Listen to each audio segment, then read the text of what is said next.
पांच गांव के किसानों को उजड़ने से बचाओ, पांच गांव के किसानों को उजड़ने से बचाओ।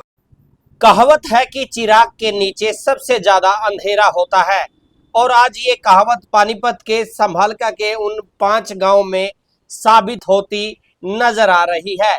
एक तरफ प्रदेश के खनन मंत्री इसी जिले से आते हैं और दूसरी तरफ उन्हीं की नाक के नीचे रेत माफिया यमुना का सीना छलनी कर रहे हैं। क्या ये एक लापरवाही है या फिर माफियाओं को खुला संरक्षण है? उसके बाद फिर धड़ल्ले से चल रही है।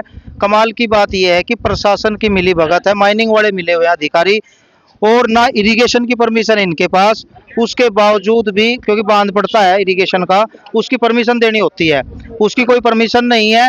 मतलब इतनी मिली भगत आज तक हमने नहीं देखी।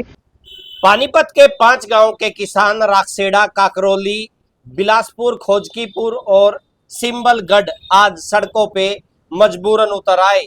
उनका गुनाह सिर्फ इतना है कि वो अपनी उपजाऊ जमीन को बचाना चाहते हैं। किसानों का आरोप है कि अवैध खनन की वजह से उनकी सैकड़ों एकड़ जमीन जो है वो यमुना में समा चुकी है। दिन रात गांव की गलियों से गुजरते ओवरलोड ट्रक न सिर्फ सड़कें तोड़ रहे हैं बल्कि मासूमों की जिंदगी भी खतरे में बनी हुई है। 5 गांव है, हथवाड़ा है, कारकोली, राखसेड़ा, चिंबड़गढ़, बुढ़ानपुर।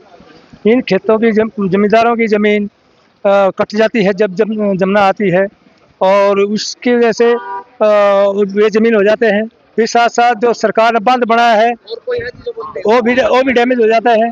सरकार ने बांध को रोकने के लिए ठोकरें बनाई है, ठोकरों को डैमेज हो जाती है और इनके जो ट्रक हैं जो हमारे गांव से गुजरते हैं वो छोटे बच्चों को खेल उनको भी खतरा रहता है, जान का खतरा बना रहता है। पीडब्ल्यूडी की सड़कें हैं वो डैमेज हो रही हैं। उनको बहुत कोशिशों के बाद तो सड़कें बनाई, दोबारा फिर डैमेज होने स्टार्ट हो गई है, तो अनेक नुकसान हो रहे हैं हमारी काम से। सबसे बड़ा सवाल प्रशासन और सरकार की साख पर है। जब विभाग के मुखिया यानी खनन मंत्री खुद इसी जिले से हैं, तो फिर माफिया इतने बेखौफ कैसे हैं? ग्रामीणों का सीधा सवाल है कि मंत्री जी, क्या आपको अपने ही जिले में किसानों की चीखें सुनाई नहीं दे रही? शिकायत के बावजूद भी कार्रवाई न होना ये इशारा करता है कि कहीं ना कहीं सिस्टम माफिया के सामने घुटने टेक चुका है। ये आवाज मुख्यमंत्री तक भी जाएगी और कृष्ण लाल पवार जी खनन मंत्री है हमारे, हमने जो सरपंच है सिंबड़गढ़ से, वो उनके पास गए थे और उनको अपनी शिकायत दे के आए थे। उन्होंने भी आश्वासन दिया था कि मैं इसको जल्दी बंद करवाता हूँ। लोकेशन डेट वाइज डेट है कि उस अवैध खनन का कार्य अब भी जारी है। अगर आप मौके पर जाकर देखोगे अब भी जारी है। कोई इस बात की पुष्टि नहीं है, बस सुनने में आया है, क्योंकि ये जो फर्म का नाम है ये राजस्थान की कोई अल्मोड़ा की फर्म है। ये मैं दिखा देता हूँ आपको, अरावली माइंस एंड मिनरल्स के नाम से ये फर्म का नाम है और उस साइड से अनुमति है भी कि नहीं है इसकी पुष्टि हम नहीं कर सकते।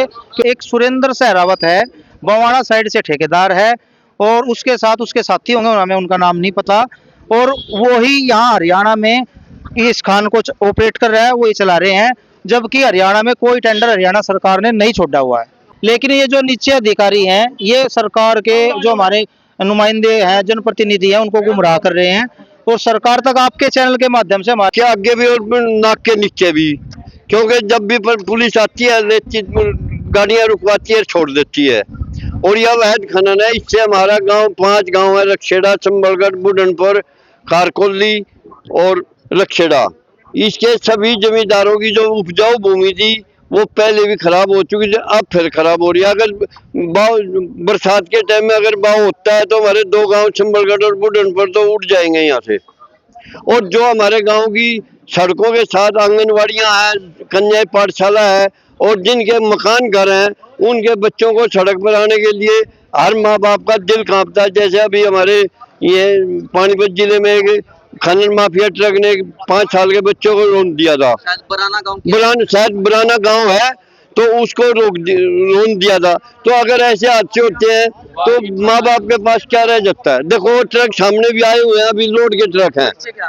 मैं गांव रखसेड़ा से पंडित जयप्रकाश, पूर्व सरपंच। ये इस तरफ आप देख सकते हैं लगभग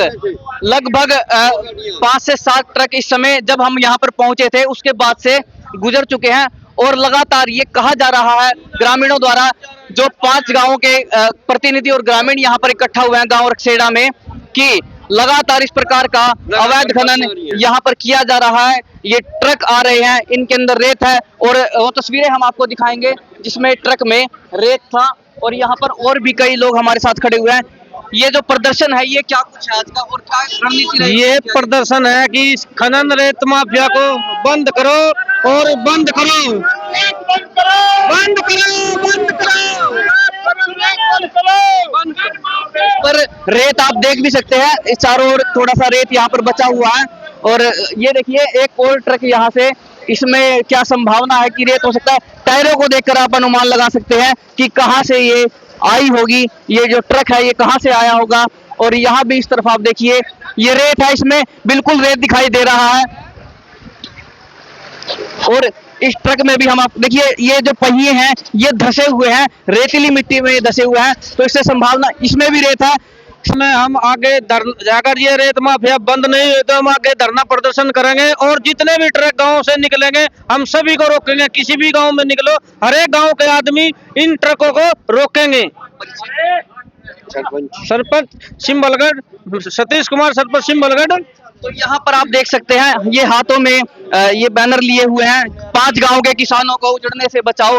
गांव रखसेड़ा में ये देखिए रेत के अवैध खनन बंद करो और प्रशासन से ये लगातार अपील कर रहे हैं और लगातार गुहार लगा रहे हैं ये कि जो अवैध खनन है उसे बंद किया जाए, क्योंकि काफी नुकसान इन सभी ग्रामीणों को, खासकर जो 5 गांव के लोग हैं, प्रतिनिधि हैं, उन्हें झेलना पड़ रहा है। तो आपसे अपील करते हैं हम कि इस बारे में कमेंट बॉक्स में बताएं कि प्रशासन की क्या कुछ भूमिका है और वीडियो को ज्यादा से ज्यादा शेयर करें।